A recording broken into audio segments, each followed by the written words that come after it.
The crystal champagne flute trembled in my hand as I watched my sister Maureen glide through the banquet hall, commanding attention with every step.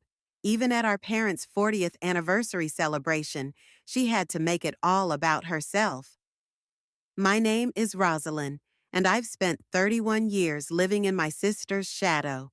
Oh, darling, Maureen's voice carried across the room as she air-kissed our mother's cheeks. The party is absolutely divine, though I would have recommended the Four Seasons instead of this quaint venue. I took another sip of champagne, grateful for the liquid courage. Jake, my best friend, squeezed my arm reassuringly. Don't let her get to you, Roz. Your startup is going to change everything. If it survives another month, I muttered, watching Maureen work the room in her designer dress that probably cost more than my quarterly rent. Rosalind, my father's booming voice made me jump. Come join your sister. She's telling everyone about her latest promotion. Of course she was. I plastered on a smile and made my way over to the growing crowd around Maureen. The clicking of my sensible heels seemed dull compared to the sharp staccato of her Louboutins. There's my baby sister. Maureen's perfectly painted lips curved into what others might mistake for a warm smile. I was just telling everyone about my new position as senior vice president. Congratulations, I managed, though the word tasted bitter. And what about you, dear? My mother's friend Patricia asked, her eyes kind but patronizing. Still working on that little, what was it again? It's a tech startup, I began, but Maureen cut in with a laugh that made my skin crawl. Oh, Mom, did I tell you about the merger I just orchestrated? $2 billion in assets. She turned to me with false concern. How much was your last quarter's revenue, Rosie? Still in the red? The room seemed to shrink. I could feel dozens of eyes on me, waiting for my response. Jake appeared at my elbow with a fresh glass of champagne, but Maureen wasn't finished. You know, sis, there's no shame in admitting the entrepreneur life isn't for everyone. I'm sure I could find you something entry-level at my company. The benefits are excellent. My company is doing fine, I said, my voice stronger than I felt. We're actually on the verge of what? Another failed prototype? Maureen's laugh turned heads. Remember her lemonade stand when we were kids? She couldn't even make that work. Our mother tittered nervously. Girls, please, this is supposed to be about your father and me. I'm just trying to help, Maureen said, raising her glass. We can't all be successful. Someone has to be. She paused for effect. The family disappointment. The silence that followed was deafening. I saw pity in some faces, amusement in others. My father suddenly became very interested in his shoes, while my mother fussed with her pearls. You'll never be successful like me, Rosie, Maureen continued, her voice dripping with false sweetness. It's time to accept that and move on. My phone buzzed in my clutch. A message from Leandro Delgado, the investor I'd been courting for months. The same investor who, coincidentally, had just pulled out of negotiations with Maureen's company. Excuse me, I said, my voice steady despite the rage burning in my chest. I need to take this call. As I walked away, I heard Maureen launch into another story about her corporate triumphs. But for the first time in years, I didn't care because I knew something she didn't, something that would wipe that smug smile off her face in less than an hour. Jake followed me to the hallway. You okay? I checked my phone again, a smile playing at my lips. Better than okay. Leandro's calling in 5 minutes. The deal? Maybe. I straightened my spine, remembering all the nights I'd worked while Maureen partied, all the savings I'd invested while she bought designer bags. But either way, I'm done being the family disappointment. What are you going to do? I glanced back at the party, where Maureen was still holding court. I'm going to show my dear sister that success comes in many forms, and karma can be a real bitch. My phone started vibrating. Leandro's name flashed on the screen. Wish me luck, I said to Jake, my hand steady as I reached for the phone. The time for living in shadows was over. One way or another, this night would change everything. I stepped into the quiet hallway, my heels clicking against the marble floor as I answered Leandro's call. My heart was pounding, but my voice remained steady. Leandro, thank you for calling. Rosalind, his accented voice was warm but businesslike. I've reviewed your proposal again. Very interesting timing considering what happened with your sister's company. I leaned against the wall, watching through the doorway as Maureen continued to dominate the party. Timing is everything in business, isn't it? Indeed, he paused. Tell me again why I should invest in your company instead of hers. The question brought me back to 3 years ago, sitting in my tiny apartment with Jake, surrounded by prototype sketches and empty coffee cups. Remember when we first met? I asked. You said you wanted innovation that would actually help people, not just make money. I remember. My sister's company is all about profit margins and quarterly reports, but my software? It's already helping small businesses cut their energy costs by 40%. Real people, real savings. Jake appeared in the hallway giving me a thumbs up. I took a deep breath and continued. And that's just the beginning.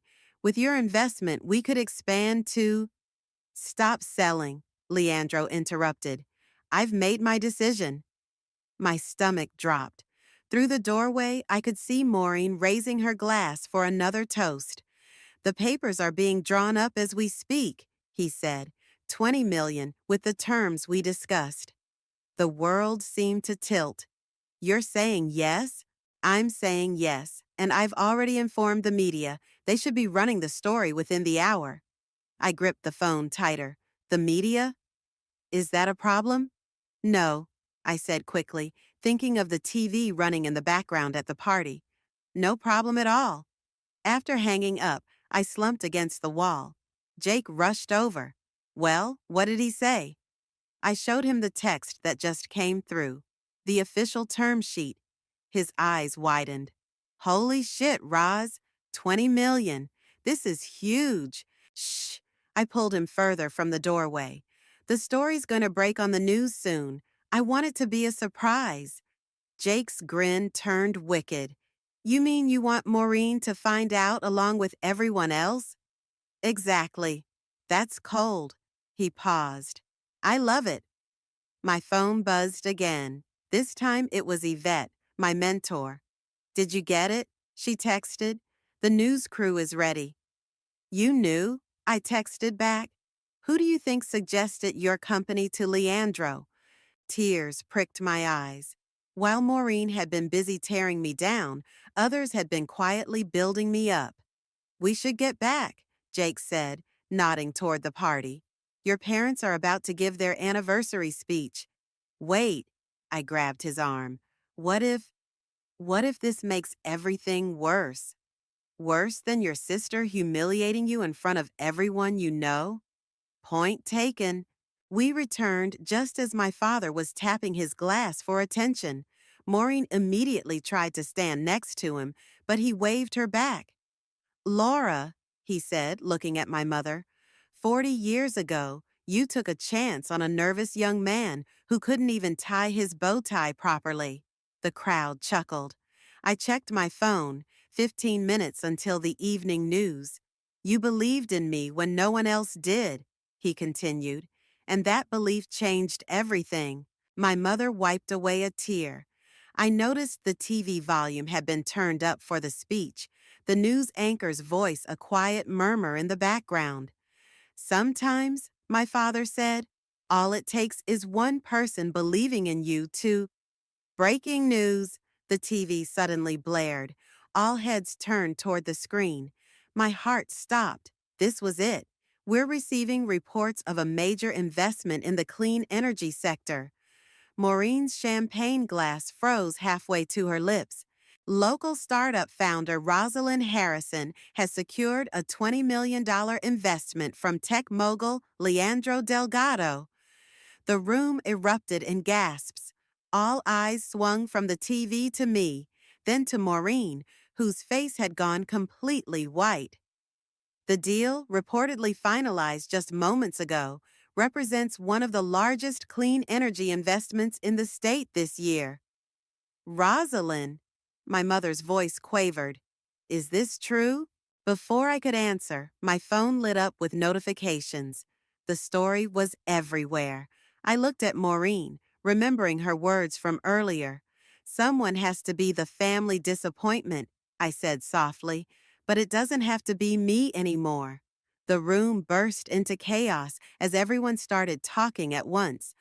Through it all, I kept my eyes on the TV, where my company's logo filled the screen. The shadow I'd lived in for so long was finally lifting. But as my sister stormed out of the room, I couldn't help wondering, at what cost? The next 15 minutes were a blur of congratulations and questions. Everyone who had politely ignored me earlier now wanted to know every detail about my company. Even my father's golf buddies, who usually only talked stocks with Maureen, were suddenly interested in clean energy technology. I always knew you had it in you, my mother gushed, though we both knew that wasn't true. She'd spent years suggesting I follow Maureen's path into corporate finance. Yvette appeared at my side, rescuing me from another round of questions. Let's get some air, she said, steering me toward the terrace. Outside, the evening air was cool against my flushed skin. Yvette handed me a glass of water instead of champagne. You'll want a clear head for what's coming, she said, leaning against the railing. The real work starts tomorrow. I know, I took a sip of water. But tonight? Tonight you get to enjoy watching your sister squirm? Yvette raised an eyebrow. That's not why I helped you get this investment, you know. I know. It's about the technology and it's about you, she interrupted. I invested my time in you because you're brilliant, not because you're Maureen's sister. Before I could respond, Jake burst through the terrace doors. Roz, you need to see this. Maureen's giving some kind of speech. We hurried back inside. Maureen stood in the center of the room, her mascara slightly smudged, but her voice steady. As the more experienced businesswoman in the family, she was saying, I feel it's my duty to warn everyone about the risks of startup investments. My father shifted uncomfortably. Maureen, perhaps this isn't the time. No, Dad, they need to hear this. She turned to address the crowd. 9 out of 10 startups fail. That's just statistics. And when they fail, they don't just hurt the founder, they hurt everyone who believed in them. Unlike certain corporate mergers that fall through, the words left my mouth before I could stop them. Maureen's eyes narrowed. At least I didn't have to manipulate my way into a deal. Manipulate? I stepped forward.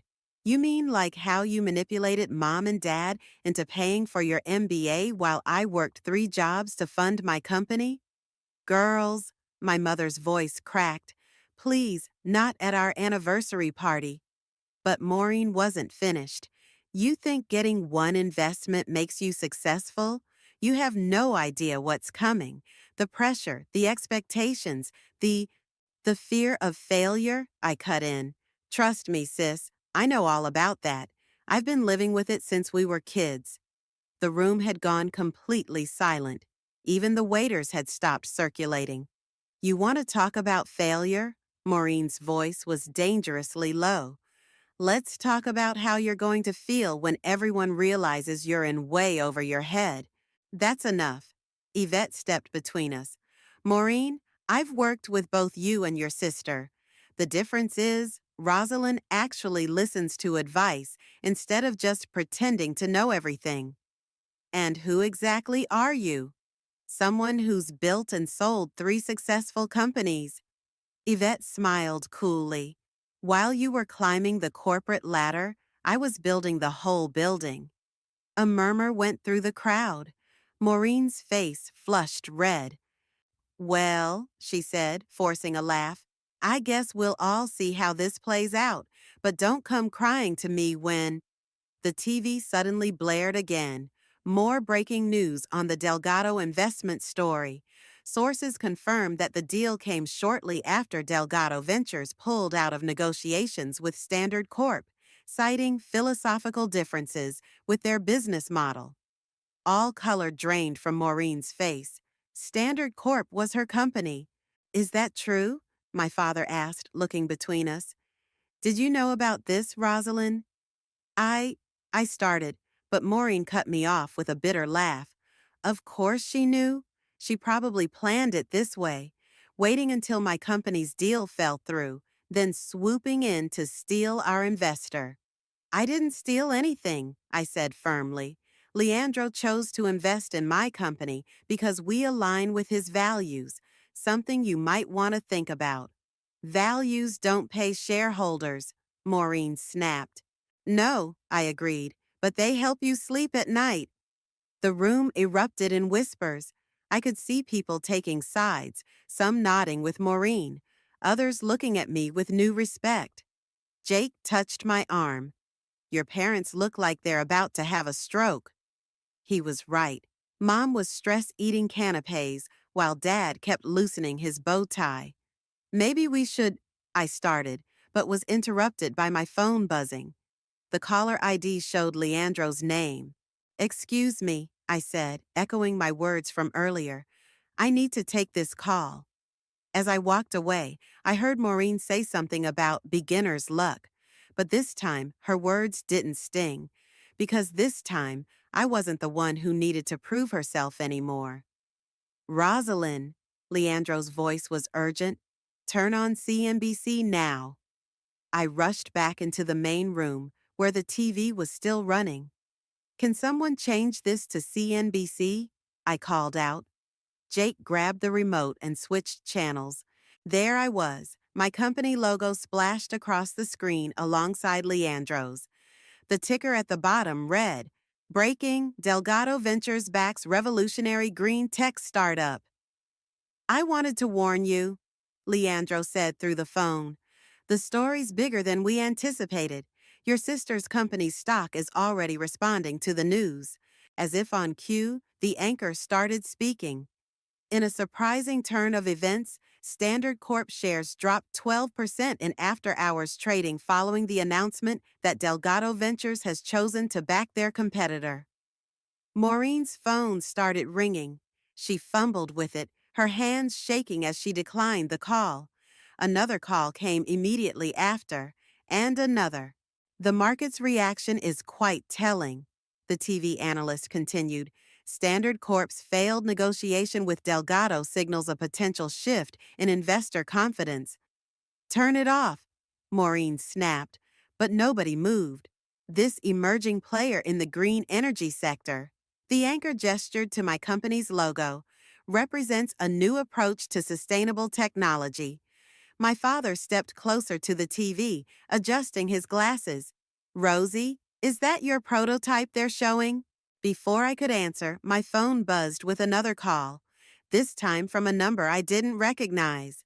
Ms. Harrison? A woman's voice said when I answered. This is Sarah from the Wall Street Journal. We'd love to get your comment on. No comment, I said quickly, hanging up. Maureen's laugh was hollow. Not so easy being in the spotlight, is it? Ladies, my mother pleaded, can we please just enjoy what's left of our party? But the damage was done. The elegant anniversary celebration had transformed into something else entirely.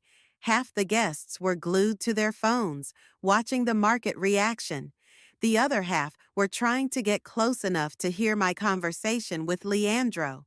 We should schedule a proper press conference, Leandro was saying.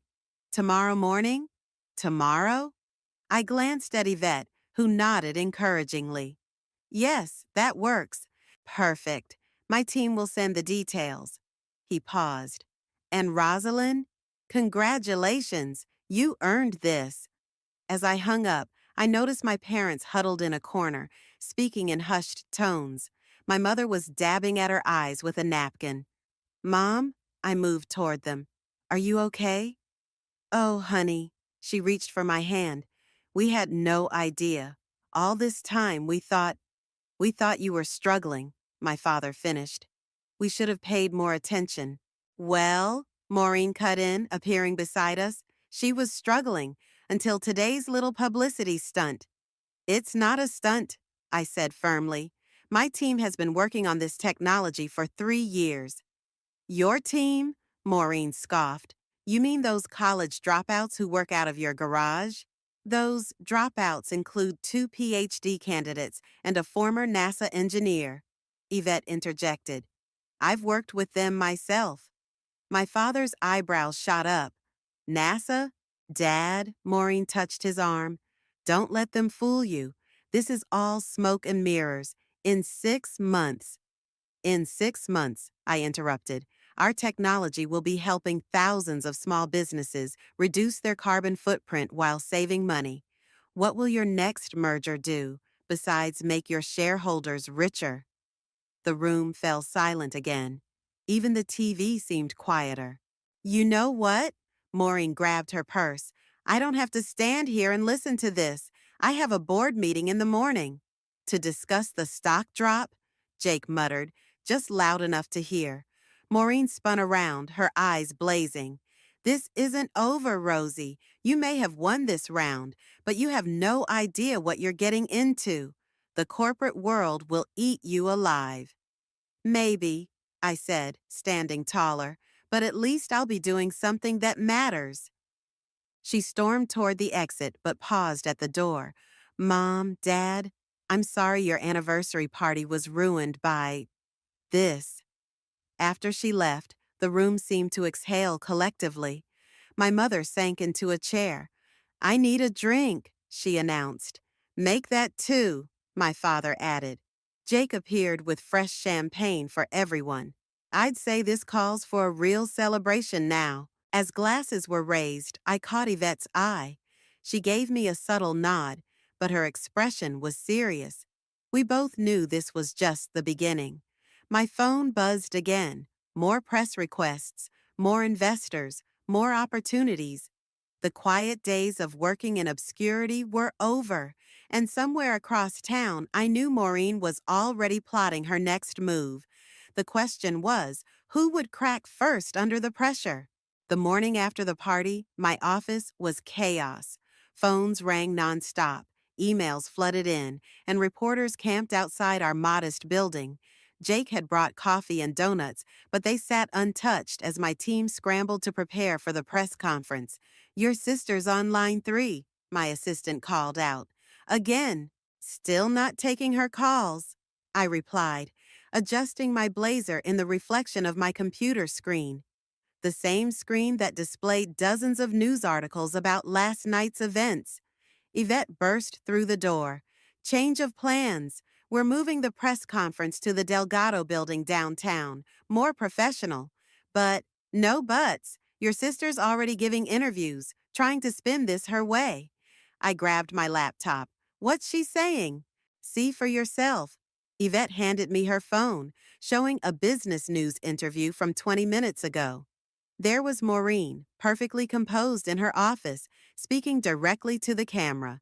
While I'm happy for my sister's small success, I have concerns about inexperienced startups making promises they can't keep to investors. Turn it off, I growled. No. Yvette held the phone firmly. Watch and learn. This is what you're up against. Maureen continued. At Standard Corp, we believe in proven track records, not just flashy prototypes. Our shareholders trust us because the office door flew open. My mother stood there, looking frazzled. Mom? I stood up. What are you doing here? Have you seen the morning news? Your father hasn't slept. Maureen's been calling nonstop. This has to stop, Rosalind. What has to stop? My success. This feud. You're tearing the family apart. Jake stepped forward. With all due respect, Mrs. H., Maureen started this. And I'm finishing it, I added. My mother sank into a chair. by destroying your sister's company? I'm not destroying anything. I'm building something, something important. Why can't you see that? Because all I see are my daughters trying to hurt each other. The office fell silent except for the persistent ringing of phones. Mrs. Harrison, Yvette said gently, your daughters are both adults in a competitive industry. This isn't personal, it's business. Everything's personal with Maureen, I muttered. As if summoned by her name, my sister appeared in the doorway. Her designer suit was immaculate, but her eyes were hard. Well, well, she said, stepping inside. Quite an upgrade from the garage. How did you get past security? Jake demanded. I told them I was here to support my sister. Maureen's smile was razor sharp. Family first, right, Mom? Our mother looked between us helplessly. What do you want, Maureen? I asked, checking my watch. The press conference was in 40 minutes. I want to offer you a deal. She pulled out a folder. Standard Corp is willing to acquire your company. Very generous terms. I laughed. You're kidding. Think about it, Rosie. You get a nice payout, a cushy executive position, and most importantly, she glanced at our mother, family peace. You mean you get to save face and absorb your competition? I mean, I'm trying to protect you. Maureen's composure cracked. You have no idea what's coming. The scrutiny, the pressure, the sharks circling. Like you're circling right now? Ladies, our mother pleaded. Please, face it, Maureen, I said, standing straighter. You're not here to protect me. You're here because for the first time in your life, you're scared of me. Her eyes flashed. Scared? Of what? Your little science project? Please, I'm trying to save you from embarrassing yourself. No, Yvette cut in. You're trying to save yourself. Standard Corp's stock dropped another 5% this morning. Your board must be loving that. Maureen's hand tightened on the folder. This offer expires in 24 hours. So does your credibility if you don't turn things around, I replied. Must be tough, having your perfect image crack in front of everyone. At least I built my success honestly, instead of manipulating family events for publicity. Honestly, I stepped closer. Should we talk about how you got your first promotion? Or why Dad's friend suddenly invested in your department? Stop it. Our mother stood up, tears in her eyes. Both of you, just stop. Rosalind, Jake called from the door. We need to leave for the press conference. Maureen straightened her jacket. This isn't over. No, I agreed, gathering my things. It's just beginning. As we headed for the elevator, our mother called after us. Your father and I are calling a family meeting, tonight. Both of you need to be there. Maureen and I exchanged glances. For the first time since childhood, we shared the same thought. This wasn't going to end well. But as the elevator doors closed between us, I knew there was no going back. The time for playing nice was over. The family meeting was set for 7 p.m. at my parents' house. I arrived 10 minutes early to find Maureen's luxury SUV already parked in the driveway. Of course, she'd want to get there first, set the stage like always. Inside, the tension was thick enough to cut with a knife. My father sat in his favorite armchair, looking older than I'd ever seen him. Mom was stress baking. The kitchen counter was covered with cookies nobody would eat. Sit down, both of you, Dad said, his voice tired. Maureen and I took seats on opposite ends of the couch. Would anyone like coffee? Mom called from the kitchen. Mom, please just sit down, I said. Let's get this over with. She emerged, wiping her hands on her apron. Over with? This is your family, Rosalind, not some business meeting. Could have fooled me, Maureen muttered. Dad leaned forward. Your mother and I have been talking. This competition between you two, it's gone too far. Competition? I laughed. Is that what you call Maureen trying to sabotage my company? Sabotage? Maureen sat up straight. I offered to save you from yourself. By trying to steal my company? Girls! Mom's voice cracked. This is exactly what we're talking about. What happened to the sisters who used to share everything? She happened, Maureen pointed at me. Little Miss Perfect, always playing the victim while scheming behind everyone's back. Me? I stood up. You're the one who's been undermining me my entire life. Remember my college graduation? You announced your engagement during my party. That wasn't intentional. Just like it wasn't intentional when you told my first investor I was emotionally unstable. The room fell silent. My parents exchanged shocked looks. You did what? Dad asked Maureen. She shifted uncomfortably. I was protecting him from making a bad investment. No, I said, you were protecting yourself. Just like always. Heaven forbid anyone else in the family succeed. Succeed? Maureen stood too. You want to talk about success? I worked my ass off to get where I am. Nobody handed me anything except Dad's connections, Mom's praise, and everyone's constant attention. Stop! Mom was crying now. Please, just stop. Dad cleared his throat. We, we need to acknowledge our part in this. What? Maureen and I said simultaneously. Your mother and I, he continued, we may have contributed to this rivalry. May have? I sat back down. You compared us at every turn grades, sports, careers. We were trying to motivate you, Mom said weakly. To what? Hate each other? Maureen's voice was bitter. Mission accomplished. I don't hate you, I said quietly. I just wanted you to see me. Really see me, not just as your failing little sister. Something flickered in Maureen's eyes. I see you, she said. I see how everyone's suddenly acting like you're some brilliant innovator when I know it's just a matter of time before. Before what? Before I prove you right? Before I fail? Before you realize what it really costs? Maureen's voice broke. Do you think I enjoy being this person? The one everyone expects to be perfect all the time? The room grew quiet again, but different this time. Heavier. I never wanted to be perfect, I said. I just wanted to be enough. Mom started sobbing. Dad got up to comfort her. You were always enough, he said, looking at both of us. Both of you. We didn't know how to show it.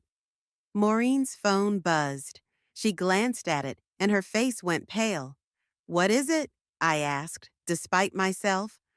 Board meeting tomorrow morning, emergency session. She looked up at me.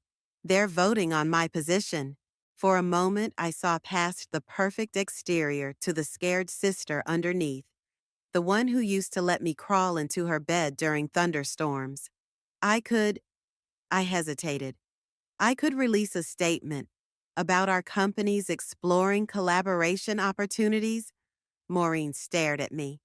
You'd do that? On one condition, I said. You stop trying to undermine me, publicly or privately. She was quiet for a long moment. The board wants blood. They'll see it as weakness if I don't fight back. Or they'll see it as strategic thinking, Dad suggested. Two sisters combining their strengths instead of tearing each other down. Mom had stopped crying. Does this mean? It means we're trying, I said, looking at Maureen. Right? She nodded slowly. Trying. It wasn't perfect. It wasn't even close to resolved. But as we sat there in our parents' living room, surrounded by the smell of stress-baked cookies, something shifted. Maybe, just maybe, there was room for two successful sisters in this family after all. 2 weeks after the family meeting, I sat in my office staring at an email that made my blood run cold. Our latest product test had failed spectacularly, and worse, the data had leaked to the press. My phone rang. It was Maureen.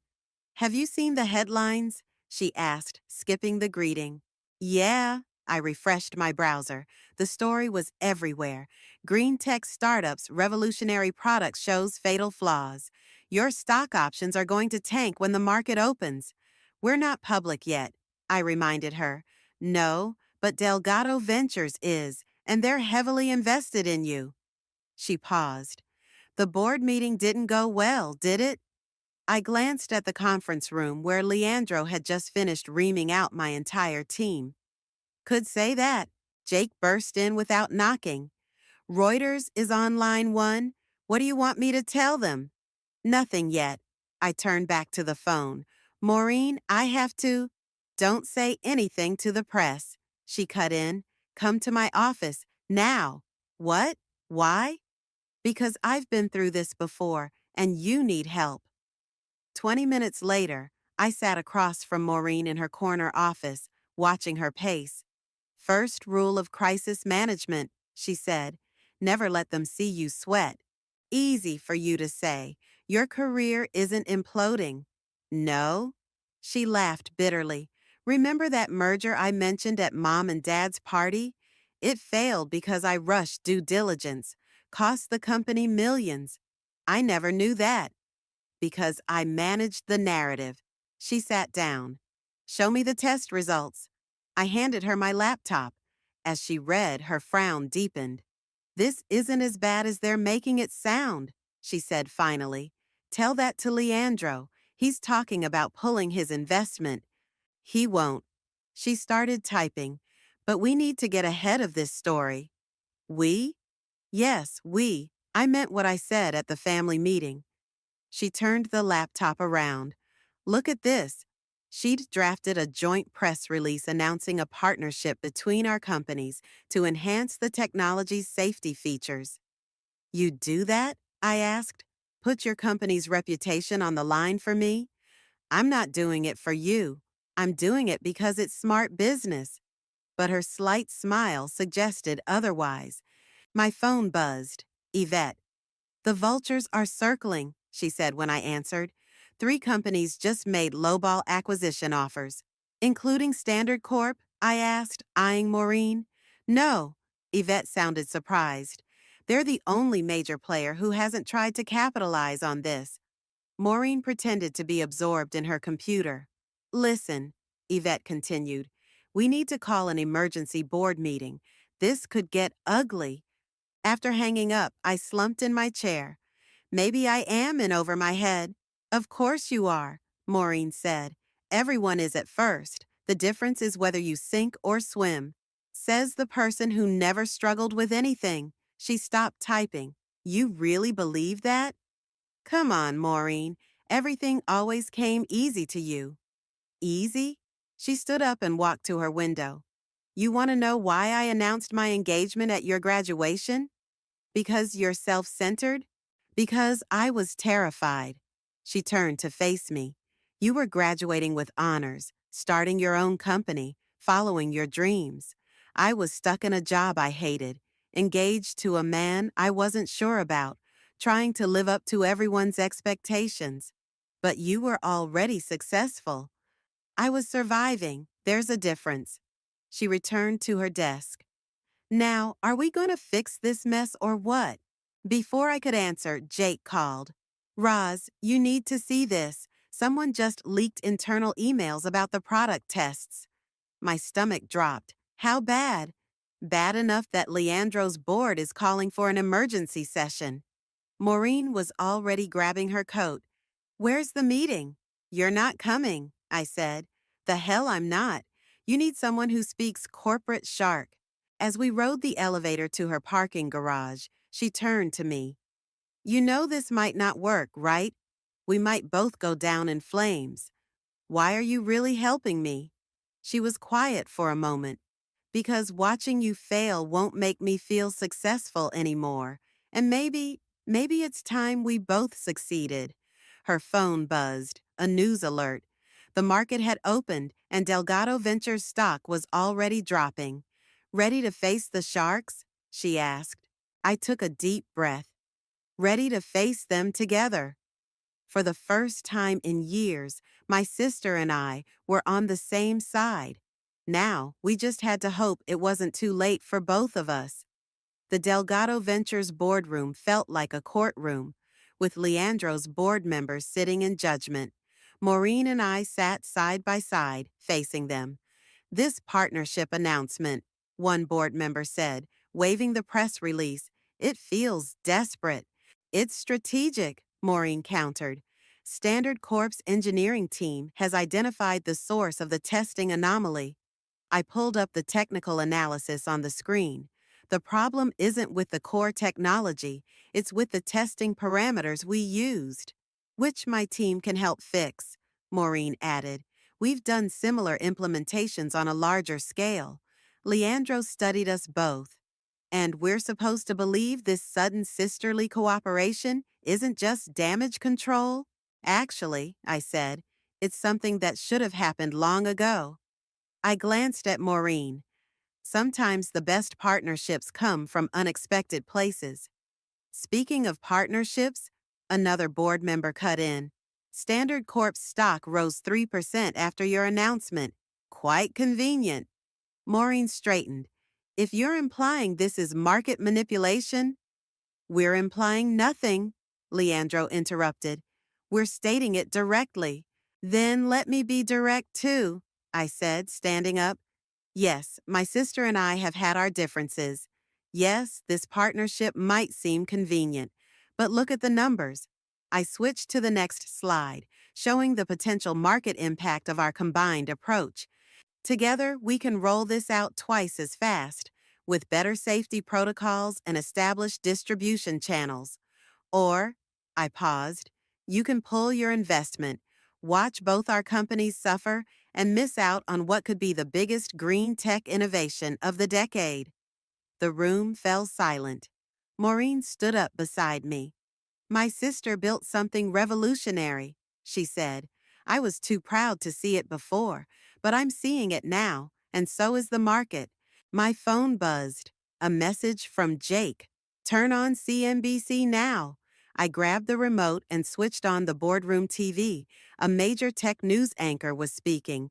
In an unprecedented move, Standard Corp and their former rival have announced a joint venture that industry experts are calling a game changer in sustainable energy. The stock tickers showed both Delgado Ventures and Standard Corp trending upward. Well, Leandro said, a slight smile playing at his lips. It seems the market has spoken. The board voted to maintain their investment with additional funding for the joint venture. As we left the boardroom, Maureen grabbed my arm. We did it, she whispered. We did it right, I corrected. Our parents were waiting in the lobby. Mom was crying again, but this time they were happy tears. My girls, she said, hugging us both, working together instead of against each other. Dad just stood there beaming. I always knew, don't, Maureen and I said together, then laughed. Jake and Yvette appeared with champagne. Sorry to crash the family moment, Yvette said, but this calls for a celebration. As glasses were passed around, I noticed Maureen staring at her phone. Everything okay? Better than okay. She showed me the screen, emails from major clients praising the partnership. Turns out doing the right thing is good business. Who knew? I clinked my glass against hers. I did, Yvette said. Why do you think I pushed you two together? We all turned to stare at her. Oh, please, she laughed. You think it was coincidence that Leandro looked at both your companies? That the news broke during your parents' anniversary party? That your crisis aligned perfectly with a partnership opportunity? You planned this? Maureen asked incredulously. I planted seeds, Yvette corrected. You two did the rest, eventually. Mom shook her head. I don't know whether to thank you or scold you. Thank her, I said, hugging Yvette. Sometimes we need a push to see what's right in front of us. Speaking of which, Maureen said, pulling out a folder, I have some ideas for our first joint project. Already? We just finished the board meeting. Time waits for no one, little sister. But her smile was warm. Ready to change the world? I looked around at my family, not just my parents and sister, but Jake, Yvette, even Leandro joining our celebration. The people who believed in me, challenged me, pushed me to be better. Ready, I said, taking the folder, but this time, let's change it together. As we gathered around to look at Maureen's proposals, I realized something. Success wasn't about proving myself to anyone. It was about becoming the person I was meant to be. And sometimes that person needed both rivalry and reconciliation to emerge. The revenge I'd sought had transformed into something better, redemption for both of us. And that was worth more than any business deal.